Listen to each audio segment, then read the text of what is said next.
Hello বন্ধুরা, আমি তনুশ্রী চলে এসেছি একটা নতুন ভিডিও নিয়ে। আর আজকে যেই বিষয়টা নিয়ে কথা বলতে এসেছি সেটা হচ্ছে মা।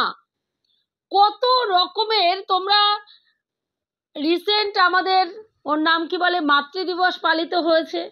বহু ছেলেমেয়েরা, বহু মেয়েরা মানে মা সন্তানরা তাদের মাদেরকে গিফট দিয়ে সম্মান জানিয়ে তাদেরকে এই দিনটা একটা বিশেষ দিন তার মায়ের জীবনে এই সন্তানরা তাদের মাকে বুঝিয়েছে। আবার এমনও পরিস্থিতি আমরা ওয়াইটিতে দেখতে পাচ্ছি যে মা শব্দটার অপব্যবহার বলা যায়, যেখানে মা, যেটা আমরা মা হচ্ছে বলে যে যেখানে ঈশ্বরের পরের স্থান হচ্ছে মা, মাকে কিন্তু ঈশ্বরেরও ওপরে রাখা হয়। বলে যেখানে মা পৌঁছতে না পারে সেখানেই ঈশ্বর পৌঁছাতে না পারে, সেখানে মা পৌঁছায়। এবং ঈশ্বর পৌঁছাতে পারে না বলেই মাকে সৃষ্টিকর্তা সৃষ্টি করেছে যাতে তার সন্তানকে ঈশ্বরের মতন করে মা যত্ন করে আগলে রাখতে পারে, সমস্ত বিপদ সমস্ত আপদ থেকে মা রক্ষা করতে পারে একটি সন্তানকে। তাই মায়ের আবির্ভাব পৃথিবীতে। সেই মায়ের যে আজকের ডেটে কত রকমের ডেফিনেশন চেঞ্জ হয়ে যাচ্ছে, মাদের ডেফিনেশন চেঞ্জ হয়ে যাচ্ছে, যেটা দেখে সত্যি অবাক হচ্ছি। যত দেখছি তত অবাক হচ্ছি। হ্যাঁ, জাস্ট ভাবতে পারছি না এও কি সম্ভব। তোমরা রিসেন্ট দেখেছো ওপার বাংলায় একটি মানে ঘটনা ভাইরাল হয়েছে। হ্যাঁ, তিনি একজন পুলিশ অফিসার যার নাম হচ্ছে পলাশ ঘোষ, এবং তিনি তার নিজের চেম্বারে নিজের কি বলে ওটাকে গুলি মানে নিজেকে গুলি করে আত্মহননের পথ বেছে নিয়েছেন। কারণ কি? কারণ হচ্ছে তার যে ওইখানে মানে তার মা এবং তার স্ত্রীর মধ্যে তাকে নিয়ে যে টানাপোড়েন চলছিল সম্পর্কের মধ্যে, সেই টানাপোড়েনটা তিনি মেনে নিতে পারেননি। কারণ তিনি তার মাকে এবং স্ত্রীকে সমপরিমাণ ভালোবাসেন। কারো প্রতি কোনো রকম অযত্ন হোক, কেউ ওনার ব্যবহারে কষ্ট পাক, কেউ রাগ করুক, কেউ অভিমান করুক, তিনি চাইতেন না। তাই সর্বক্ষণ তিনি আপ্রাণ চেষ্টা করে গেছেন স্ত্রীকে খুশি করার, মাকে খুশি করার। আলটিমেটলি দিনের শেষে কাউকেই তিনি খুশি করতে না পেরে এই পৃথিবী ছেড়ে চলে যেতে বাধ্য হলেন। তার ভাই বলছে, দাদা বলছে, ভাই মাকে এবং স্ত্রীকে দুজনকেই প্রচণ্ড পরিমাণে ভালোবাসতো, কিন্তু মায়ের প্রতি যে ভাইয়ের এত ভালোবাসা সেটা তার স্ত্রী মেনে নিতে পারতো না। স্ত্রী চাইতো না মায়ের সঙ্গে ছেলে থাকুক। সংবাদ মাধ্যম দুটো তরফেরই কথা শোনাচ্ছে, তার মায়ের তরফের এবং তার স্ত্রীর তরফের। স্ত্রী বলছে এমন একটা দিনও হয়নি যে তার স্বামীর সঙ্গে সে কোয়ালিটি টাইম স্পেন্ড করেছে। কখনো এমন হয়নি তার স্বামীর সাথে একটুখানি মন খুলে সে গল্প করেছে। মাত্র 18 বছর বয়সে মেয়েটির বিয়ে হয়েছে, মাত্র 18 বছর বয়সে। মেয়ের বিয়েতে রাজিই ছিল না, কিন্তু যেহেতু এত ভালো সম্বন্ধ, একটি মানে মা এবং ছেলের সংসার, ছোট্ট সংসার, এবং সেখানে ছেলেটি এত ভালো সার্ভিস করে এবং ছেলেটি এত অমায়িক দেখে তার বাবা মা এই বিয়েতে রাজি হয়েছিল। এবং ছেলেটি নিজে পছন্দ করে এই মেয়েটিকে বিয়ে করেছিল, এই সুস্মিতাকে নিজে পছন্দ করে বিয়ে করেছিল। কারণ তার একে দেখে ভালো লেগেছিল, মানে একটি গরিব ঘরের মেয়ে, যেটা তার মায়ের প্রথম আপত্তি ছিল, সে একটা গরিব ঘরের মেয়ে। এবং তিনি বিয়েতে, যেই ওনার ছেলের বিয়েতে মানুষ গাড়ি, ছেলের মানে মেয়ের বাবারা গাড়ি থেকে শুরু করে নানান রকম জিনিস দহেজ আর কি দেওয়ার জন্য রাজি ছিল, সেখানে সেগুলোকে উপেক্ষা করে ছেলে এই রকম একটি গরিব ঘরের মেয়েকে বিয়ে করে নিয়ে এসেছে, যেখানে বিয়েতে ছেলে কিচ্ছু নেয়নি, গয়নাটুকু পর্যন্ত নিজে দিয়ে সে বিয়ে করে নিয়ে এসছে মেয়েটিকে। তাই তার প্রথম দিন থেকেই ছেলের বউকে ছেলের বৌমা হিসাবে পছন্দ হয়নি, কারণ তিনি মনে মনে ভেবেছিলেন ছেলের বিয়েতে মোটা টাকার দহেজ নেবে, গাড়ি নেবে, হয়তো একটা ফ্ল্যাটও লেখাতে নিতেন। এইরকম মানসিকতার মহিলা ছিলেন তিনি, যেখানে এই মেয়েটি তার শাশুড়ি মায়ের মন কোনোদিনই জয় করতে পারেনি। আমি বহুবার বহু ভিডিওতে বলেছি, বর্তমান সমাজেও আজকের দিনে দাঁড়িয়েও কত মেয়ে কি পরিমাণ নির্যাতিত হয়ে সংসার জীবন পালন করছে আমরা ভাবতেও পারি না। এমন একটি ঘটনা আমার জীবনে আমার খুব কাছের একজন মানুষের সঙ্গে ঘটেছিল। ঠিক তার বাড়ির লোকরাও খুব ছোট সংসার দেখে মেয়েটাকে তড়িঘড়ি করে বিয়ে দিয়ে দিয়েছিল। ছেলে ইঞ্জিনিয়ার, দেখে ছেলে এবং ছেলের দিদি, তাই দেখে মেয়ের বাড়ির লোকরা লাফাতে লাফাতে সেই ছেলেটির সঙ্গে মেয়েটির বিয়ে দিয়ে দেয়। এবং যতদিন মেয়েটা বিয়ের পরে প্রায় 1 বছর থেকে 1.5 বছর ঘুরতে পারেনি, মেয়েটা সংসার করতে পারেনি, এই 1 বছর 1.5 বছর অমানসিক নির্যাতন তার শ্বশুর বাড়িতে তাকে সহ্য করতে হয়েছে। তার শাশুড়ি ছিলেন না, তার দিদি, ছেলেটির দিদি কোনো দিনও তাদের স্বামী স্ত্রীকে একসঙ্গে বসে গল্প করতে দিতেন না। ইভেন রাত্রিবেলায় দরজা বন্ধ করে শোয়ার পারমিশন পর্যন্ত তাদের ছিল না। অবশেষে তার বাড়ির লোকরা একটা সময় সহ্য করতে করতে মেয়েটিকে নিয়ে আসতে বাধ্য হয়, কারণ মেয়েটি অসুস্থ হয়ে পড়েছিল, নিয়ে আসতে বাধ্য হয়। এবং তারপরে মেয়েটি তার স্বামীকে এতটাই ভালোবাসতো, স্বামীর থেকে ডিটাচ হওয়ার পরে সে রোগ ভোগে চলে যায় এবং রোগ ভোগ ভুগতে ভুগতে একটা সময় সে পৃথিবী ছেড়ে চলে যায়। কিন্তু চোখ বুজে যাওয়ার শেষ মুহূর্ত পর্যন্ত তার স্বামীর সাথে আর তার দেখা হয়নি, তার স্বামীর ভালোবাসা তার কপালে জোটেনি। তো এরকম বহু মেয়েরা আমাদের সমাজে এই রকম যন্ত্রণা ভোগ করতে করতে শেষ হয়ে যায়। আজকে এই যে মেয়েটিকে, সুস্মিতাকে, অনেক সংবাদ মাধ্যমে দেখলাম নেগেটিভ প্রচার করছে যে মেয়েটি মারধর করত তার স্বামীকে এবং তার স্বামী এই মেয়েটির অত্যাচারেই মারা গেছেন, কারণ তার কাজের জায়গায় গিয়েও মেয়েটি মারধর করত। দিনের পর দিন একটি 18 বছরের মেয়ে তার স্বামীকে কাছে পেত না। রাত্রিবেলায় দরজা বন্ধ করলে সেখানে শাশুড়ি মা কান পেতে শুনতেন তার নামে কোনো কিছু কান ভাঙানি দিচ্ছে কিনা ছেলের বউ। রাত্রিবেলায় লাইট জ্বালানোর অধিকার ছিল না। রাত্রিবেলায় স্বামী স্ত্রী দুজন একসাথে শুয়েছে, ছেলেকে মা ঘরে ঢুকিয়ে ঘুম পাড়িয়ে দিয়ে চাদর দিয়ে শীতকালে কাঁথা কম্বল চাপা দিয়ে ছেলেকে বাচ্চাদের মতন বাবা ঘুমারে ঘুমারে আয় ঘুম যায় ঘুম, হ্যাঁ আমরা যেরকম বাচ্চাকে ঘুম পাড়াই আয় ঘুম যায় ঘুম দত্তপাড়া দিয়ে, বর্গীদের ছেলে ঘুমায় কাঁথা মুড়ি দিয়ে, সেই গল্প শোনাতে শোনাতে ছেলেকে ঘুম পাড়িয়ে মাথা চাপড়ে চাপড়ে ছেলেকে ঘুম পাড়িয়ে দিয়ে মা ঘর থেকে বেরোতো। এবং তারপরে রাত্রিবেলায় যদি লাইট জ্বালানো কোনো কারণে হতো, দামাদাম মা এসে ঘরের দরজা পেটাতো। কি কারণে রাত্রিবেলায় লাইট জ্বালানো হয়েছে, কি এমন প্রয়োজন ছিল যার জন্য রাত্রিবেলায় লাইট জ্বালাতে হয়েছে? ভাবতে পারেন আপনারা কতটা নিকৃষ্ট মানসিকতা হলে একজন মহিলা এইভাবে তার ছেলে আর ছেলের বৌমার ওপরে অত্যাচার চালাতে পারে? শুধুমাত্র ছেলে তাকে প্রচণ্ড পরিমাণে সম্মান করে ভালোবাসে, তার সুযোগ নিয়ে একজন মা তার সন্তানের জীবনে এইভাবে কাল হয়ে দাঁড়িয়ে যায় তাদের স্বামী স্ত্রীর সম্পর্কের মাঝখানে। মামাস বয় কেন বলি, যারা একটি ছেলের বউ হয়ে সংসার জীবন পালন করেছেন তারা আমার সঙ্গে এগ্রি হবেন, বেশিরভাগ ক্ষেত্রে তারা এই ধরনের মানসিক পরিস্থিতির সম্মুখীন হয়েছেন, এই ধরনের যন্ত্রণার সম্মুখীন হয়েছেন। যারা হননি তারা অত্যন্ত ভাগ্যবতী, আমি বলবো অত্যন্ত ভাগ্যবতী। বেশিরভাগ ক্ষেত্রে এই ধরনের অত্যাচার এক ছেলের বউরা সহ্য করে করেই শ্বশুর বাড়িতে সংসার করে গেছে, আর এখানে 3-3টে ছেলে।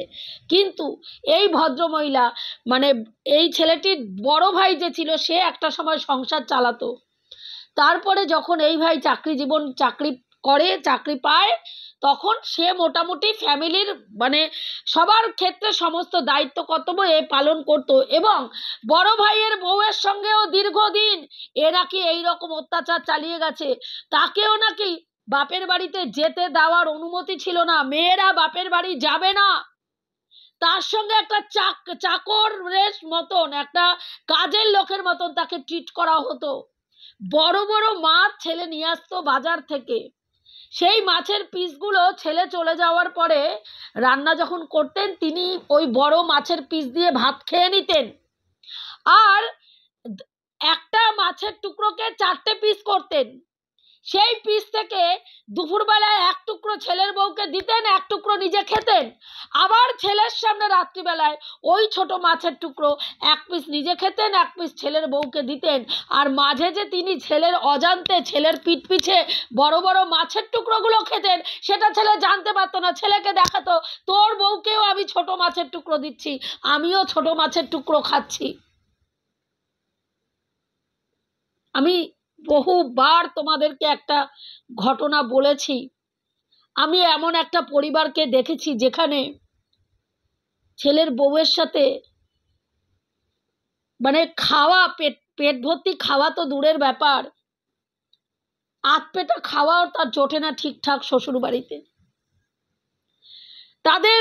তার শ্বশুর বাড়ির রান্নাঘরে নুনটুকু ছাড়া কোনো কিচ্ছু থাকে না, কোনো কিচ্ছু থাকে না নুন ছাড়া। আলমারির থেকে আদা পেঁয়াজ রসুন বেরোয়, কখনো শাশুড়ি মা যদি আদা পেঁয়াজ রসুন বের করে দেয় তবে গিয়ে সে কতটুকু মশলা রান্নায় লাগবে সেটুকু সে বুঝে, যতটুকু বের করে দেওয়া হবে ততটুকুর ওপরেই রান্না হবে। তাতে রান্নায় স্বাদ হলে হলো, না স্বাদ হলে না হলো। দিনের পর দিন এইভাবে টর্চার করে করে একটা মেয়েকে রাখা হয়েছে। প্রত্যেকটা ফ্যামিলি মেম্বারদের কাছে মেয়েটি গিয়ে গিয়ে যার হাতে না ধরার তারও পায়ে ধরে বহুবার তাদের ফ্যামিলি মেম্বারদেরকে বলেছে। তারা একান দিয়ে ঢুকিয়েছে, ওকান দিয়ে বের করেছে। মেয়েটির মা যতবার মেয়ে তার মায়ের কাছে তার যন্ত্রণার কথা বর্ণনা করেছে, মা বলেছে বাদ দে, ছেড়ে দে, সহ্য কর, ঈশ্বরের উপরে ছেড়ে দে, কি করবি, কিচ্ছু করার নেই, বাচ্চা হয়ে গেছে, সংসার তো পালন করতেই হবে, বাচ্চা ছেড়ে তো তুই চলে আসতে পারবি না। দিনের পর দিন এইভাবে অত্যাচার হচ্ছে একটি মেয়ে। এবং স্বামী দেবতাটি অন্য জায়গায় পরকিয়া করে বহাল তবিয়েতে ঘর সংসার মানে ঘর ভাড়া নিয়ে আনন্দের সহিত ঘর সংসার করে ফুর্তি পাত্তা সাজছে, এবং বাড়িতে এসে কাজের লোকের মতন বউয়ের সাথে ট্রিট করছে। বহু মেয়েরা আজকের দিনেও আমাদের সমাজে এইভাবে সংসার পালন করে যাচ্ছে, বিশেষ করে সেই সব মেয়েরা যারা নিজের পায়ে দাঁড়ায়নি। শুধু তাই না, নিজের পায়ে দাঁড়ায়নি যারা নিজেরা স্বাবলম্বী, শুধু স্বাবলম্বী নয়, সেই সব মেয়েরাই এইসব অত্যাচার সহ্য করছে, এটা ঠিক নয়। রিসেন্ট আমরা এই যে মানে দিল্লির কাছাকাছি একটা ঘটনা ঘটেছিল, হ্যাঁ, আমি ভিডিও করেছিলাম। সেই মেয়েটি, তোমরা সবাই জানো, মেয়েটি একটি ভালো একটা চাকরি করত। সেইখানে তার শ্বশুর বাড়ির দীর্ঘদিন অত্যাচার, তার এটিএম, তার ব্যাংকের বই, সমস্ত কিছু তার স্বামী হ্যান্ডেল করত। সে যে মায়নাটা পেত, সেই মায়নাটার থেকে 5 পয়সা খরচা করার অধিকার তার ছিল না। এবং তাকেও তার শ্বশুর বাড়িতে কাজের লোকের মতন ট্রিট করা হতো। কি রান্না হবে, রান্নায় মাংস হবে না মাছ হবে, মাংস হলে মাংসে কয় টুকরো আলু পড়বে, মাছ হলে মাছের ঝোলে পটল পড়বে না আলু পড়বে, তার শাশুড়ি মা ডিসাইড করবে। মাংস খাওয়ার অনুমতি তাদের বাড়িতে ছিল না, কারণ ছেলেটির মা মাংস খেতেন না। তার জন্য মাছ ডিম করা হতো, কিন্তু ছেলের বউ আর ছেলে যদি মাংস খেত, মায়ের সেদিনকে মুখ হারিয়ে হয়ে যেত। সেদিন আর মা ছেলের সঙ্গে ভালো করে কথাই বলতেন না। কি অপরাধ না তার বউমাটি মাংস এনে খেয়েছে। ছেলে যদি কোনোদিনও একদিন ছেলে বউয়ের রান্নার প্রশংসা করেছিল, সেই থেকে মেয়েটিকে রান্নাঘরে ঢুকতে দেওয়া বন্ধ করে দিয়েছেন তার শাশুড়ি মা। মেয়েটির হাতে রান্না কোনো দিনও যাতে ছেলে খেতে না পারে। তাকে রান্না করতে দেওয়া হতো না, তাকে ঘরের কোনো জিনিসে হাত দিতে দেওয়া হতো না। ভাবতে পারেন একটা মেয়ে কতটা নির্যাতিত হওয়ার পরে সে রণমূর্তি ধারণ করে তার স্বামীর কাজের জায়গায় গিয়ে আক্রমণাত্মক আচরণ করতে পারে। আজকে তার আক্রমণাত্মক আচরণটা, তার স্বামীর ওপরে গায়ে হাত তোলা ঘটনাটাকে অনেকেই হাইলাইট করছেন, অনেক সংবাদ মাধ্যম হাইলাইট করছে যে মেয়েটি অত্যাচার করেছিল, তার স্বামীর গায়ে হাত তুলেছিল। কিন্তু একটি মেয়ে কতটা যন্ত্রণা ভোগ করতে করতে আজকে ওই জায়গায় পৌঁছেছে সেটা দেখার মানসিকতা সবার নেই। গ্রামবাসীরা যারা ছেলেটির মাকে চেনে, তারা বহু মানুষ, অনেকেই ছেলের মায়ের দোষ দিচ্ছে, আবার বহু মানুষ ভদ্রমহিলাকে ঢেকে ছেলের বউয়ের ঘাড়ের ওপরে সমস্ত দোষ চাপিয়ে দিয়ে বলছেন যে মেয়েটি তার শাশুড়ি মাকে দেখতে পারত না, শাশুড়ির সঙ্গে সংসার করার ইচ্ছা ছিল না, চাইতো না শাশুড়ি মা তাদের সঙ্গে সংসার করুক। একটা বাচ্চা মেয়ে কতটা স্বপ্ন নিয়ে তার স্বামীর কাছে আসে বলুন তো। সদ্য যৌবনে পা দেওয়া একটা মেয়ে, মাত্র 18 বছর বয়স, যেই সময় তার শারীরিক চাহিদা, মানসিক চাহিদা সমস্ত কিছু সেই লেভেলে থাকে, স্বপ্নের জগতে ভাসমান থাকে, সেই সময় একটি মেয়ের মন, সদ্য বিবাহিত একটি মেয়ে তার স্বামীকে কাছে পেতে চাইবে, আদর করতে চাইবে, তার স্বামীর জন্য ভালো মন্দ রান্না করে তাকে খাওয়াতে চাইবে, তার স্বামীর প্রশংসা চাইবে, তার স্বামীর সোহাগ চাইবে, তার স্বামীর সঙ্গে কোয়ালিটি টাইম স্পেন্ড করতে চাইবে। এটা কিন্তু নর্মাল চাওয়া। কিন্তু কিছু কিছু মেয়ের জীবনে এই চাওয়াটা অ্যাবনর্মালে পরিণত হয়। যেটা আর 5 জনের কাছে স্বাভাবিক চাওয়া হয়, তাদের জীবনে সেটা অস্বাভাবিক থেকে অস্বাভাবিক চাহিদাতে পরিণত হয়ে যায়। এবং সেই মেয়েকেই সমাজে পরবর্তীকালে এমনভাবে ভিকটিম সাজিয়ে, মানে এমনভাবে অপরাধী সাজিয়ে দাঁড় করিয়ে দেওয়া হয় যে এই মেয়েটাই অপরাধী, এই মেয়েটাই নোংরা, এই পারেনি শ্বশুর বাড়ির লোকের সাথে অ্যাডজাস্ট করতে, এই পারেনি সে আমার শাশুড়িকে ভালোবাসতে, এই চায়নি শাশুড়িকে নিজের কাছে রাখতে। আজকে কিন্তু এই সুস্মিতার সাথেও সেম সেই জিনিসটা হচ্ছে। বহু সংবাদ মাধ্যম মেয়েটির কথা তুলে ধরলেও বহু সংবাদ মাধ্যম মেয়েটির নামে অপপ্রচার চালিয়ে যাচ্ছে এবং বলছে মেয়েটির জন্যই শুধুমাত্র এই ছেলেটা আজকে আত্মহননের পথ বেছে নিয়েছে। এবং ছেলেটি বলে গেছে যে কটা গয়না, সোনার গয়না যা যা আছে, সেই সোনার গয়নাগুলো যেন তার স্ত্রীকে দেওয়া হয়, আর তার সমস্ত টাকা পয়সা যা কিছু আছে সমস্ত কিছু তার মায়ের জন্যই গচ্ছিত রেখে গেছে। মেয়েটার মা আজকে মেয়ের সামনে সিঁদুর পরতে পারছে না, কারণ তার মেয়ের স্মৃতি সাদা। মেয়ের স্মৃতি সাদা, তাই মা সিঁদুর পরতে পারছে না। মা যন্ত্রণায় ছটফট করছে মেয়ের সামনে। আর আজকে শাশুড়ি মায়ের কিন্তু সাজগোজটা ঠিক বজায় আছে, তার সন্তান হারিয়ে গেছে, তার শাড়ির সাথে ম্যাচিং করা ব্লাউজটা কিন্তু ঠিক আছে, হাতে চুড়ি, কানের সমস্ত কিছু সব পারফেক্ট আছে। অবাক লাগে ভাবতে, আজকে এরকম সুস্মিতা আমাদের সমাজে বহু বহু বহু ঘরে রয়েছে। আমি বহুবার বলেছি, বহু মেয়েরা এইভাবে নির্যাতিত হয়ে শ্বশুর বাড়িতে সংসার করছে, যার খবর কেউ রাখে না। হয়তো সংবাদ মাধ্যমে আসলে তারা জানতে পারে, কিন্তু বহু মেয়েরা এইভাবে নির্যাতিত হয়ে তিল তিল তিল তিল করে নিজেদের শেষ করে দিচ্ছে শ্বশুর বাড়িতে। তবুও তাদের মন কোনো সময় পায়নি। তাদেরকে কুকুর ছাগলের মতন ব্যবহার করা হয় তাদের সাথে, তাদেরকে পা মোছার চট মনে করা হয়। যখন ইচ্ছা, যেমন খুশি মারতে ইচ্ছা করলে মারা যায়, নোংরা আচরণ করতে ইচ্ছা করলে করা যায়, যা খুশি যেমনভাবে খুশি। রাত্রি 12টার সময় এসেও অর্ডার করলে এখন এটা রান্না করে দিতে হবে, তো সেটাও রান্না করে তার হাতে খাওয়া যায়। তারপরেও তার সঙ্গে কুকুর ছাগলের মতন আচরণ করা যায়। এমনভাবে বহু মেয়েরাই বেঁচে রয়েছে, বহু মেয়েরাই। তো আজকে মা শব্দটার কত রকম ভাবে আমরা যে মা যে কত রকমের হয়, এই ওয়াইটিতে এসে আমরা সেটা দেখতে পাচ্ছি। তোমরা দেখেছো যে এই যে আমরা ওয়াইটিতে একটা সময় যাকে নিয়ে আমি প্রচুর ভিডিও করতাম, আমাদের শান্তি মাসি যে কেয়া সাবান নামে পরিচিত, সেই তার ছেলেটা কত বড় কাপুরুষ তৈরি হয়েছে তোমরা দেখতে পেয়েছো। আর এই মা কতটা নোংরা, দিনের পর দিন ছেলের সামনে বসে মা নোংরা থেকে নোংরা ভিডিও করে গেছে, তার ক্যামেরা ছেলে করেছে। আজকের ডেটেও মা রাস্তায় নেচে বেড়াচ্ছে, মাকে ছোট ছোট জামা কাপড় পরিয়ে ছেলে নাচাচ্ছে পেছনে দাঁড়িয়ে, এমন ভাবে ক্যামেরার সামনে দাঁড়িয়ে এমন ভাবে ছেলে, হ্যাঁ, এই থামস আপ দেখাচ্ছে, হ্যাঁ, এইভাবে ইনকাম করে যাচ্ছে, মাকে দিয়ে নাচিয়ে ইনকাম করাচ্ছে।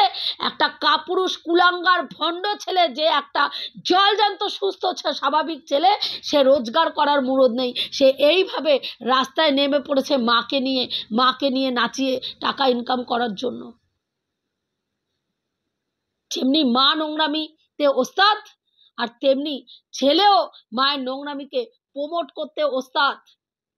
তারপরে তোমরা আরো একজন মাকে দেখেছো, যেটি হচ্ছেন আমাদের এই যে, ওর নাম কি বলে, আমাবস্যা দেবী, যিনি সন্তান মানে ছেলের সুখ, ছেলের ভালো লাগা, ছেলের মন্দ লাগা, ছেলের জীবন, ছেলের সংসার নিয়ে এতটাই ব্যতিব্যস্ত, মেয়ে ভাড়মে যায়, মেয়ের টাকা শুধু আমি চিনি, এছাড়া মেয়ে খেলো পড়লো কি করলো না করলো আমার ভাড়মে যায়, দরকারই নেই, মেয়ে নিয়ে আমি চিন্তিতই নই, মেয়ে শুধু টাকা নিয়ে চিন্তিত।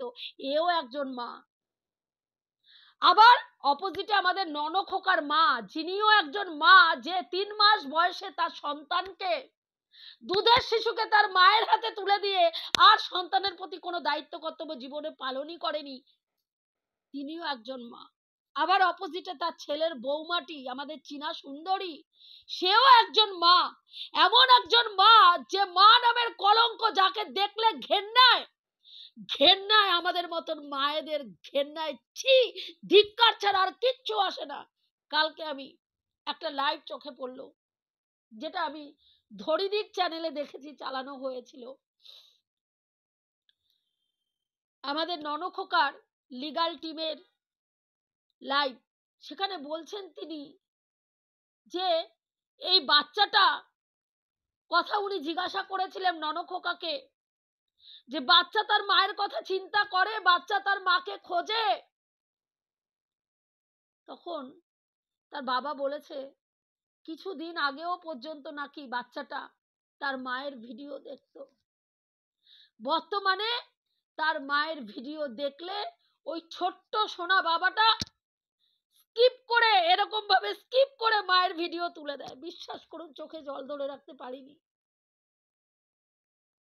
একটা বাচ্চা, ওই দুধের মতন শিশুটার মনে কতটা ক্ষত তৈরি হলে তার মায়ের প্রতি, ওই দুধের বাচ্চাটা আজকে তার মায়ের ভিডিও স্কিপ করে চলে যেতে পারে। আজকে তার জীবন থেকে তার মা যেমন তাকে মুছে দিয়েছে, আজকে তার সন্তানও তার জীবন থেকে তার মাকে আস্তে আস্তে পুরোদমে মুছে ফেলতে পেরেছে ওই ছোট্ট শিশুটা আজকে। তাই তার মাকে দেখলে হয়তো তার অবচেতন মন,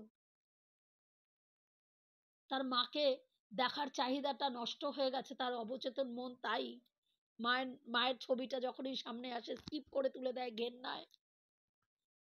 আর মাকে দেখুন, মা মেলায় নেচে বেড়াচ্ছে, নতুন ভাইয়ের দাদার বিয়ে, হ্যাঁ, আবার একটা নতুন মুরগি, আবার একটা নতুন পুরুষের আবির্ভাব, আবার একটা নতুন পুরুষের সঙ্গে ইন্টু নুন্টু চুন্টু পুন্টু খেলায় মত্ত, হ্যাঁ, আবার নতুন নোংরামিতে সামিল হওয়ার জন্য আজ মেহেন্দি, কাল জামা কাপড়, পরশু শাড়ির সঙ্গে কোন ব্লাউজ, কোন জুয়েলারি, কোন সাজ, কোন গোজ, কোন কি, কোন চিতা, কোন ভস্য, এই হবে। তাই হচ্ছে, হ্যাঁ, এখন মেহেন্দি পরে হাত রাঙানো হচ্ছে যে আবার নতুন কোনো মুরগি আসবে, তার সঙ্গে চোখাচোখি ইন্টু নুন্টু চুন্টু পুন্টু, তারপরেই আবার কোন মাখামাখিতে সম্পর্ক তৈরি হবে।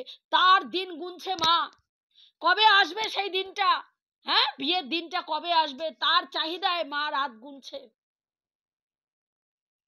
পাক্কা ছেলে ধরাতে যখন কোনো মহিলা পরিণত হয়, তার পরিস্থিতি এই চীনা সুন্দরীর মতন হয়, যাকে দেখলে আজকের দিনে আপনারা দেখবেন, আমার সাথে যারা যারা একমত অবশ্যই কমেন্ট বক্সে কমেন্ট করে জানাবেন। আজকের দিনে এই মেয়েটাকে দেখলে একেবারে প্রফেশনাল ভাবে যারা নোংরামি করে সেই সব মেয়েদের মতন পুরো মুখটার মধ্যে ছাপ পড়ে গেছে।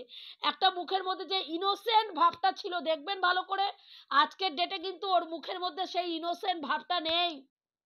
একদম লাতখোর মেয়ে ছেলেদের জায়গা নিয়েছে এই মেয়েটি, যাকে দেখলে না বিশ্বাস করুন, আমাদের কন্টেন্টের জন্য তো দেখতে হয়, অতি কষ্টে ওর ভিডিওটা গিয়ে দেখি।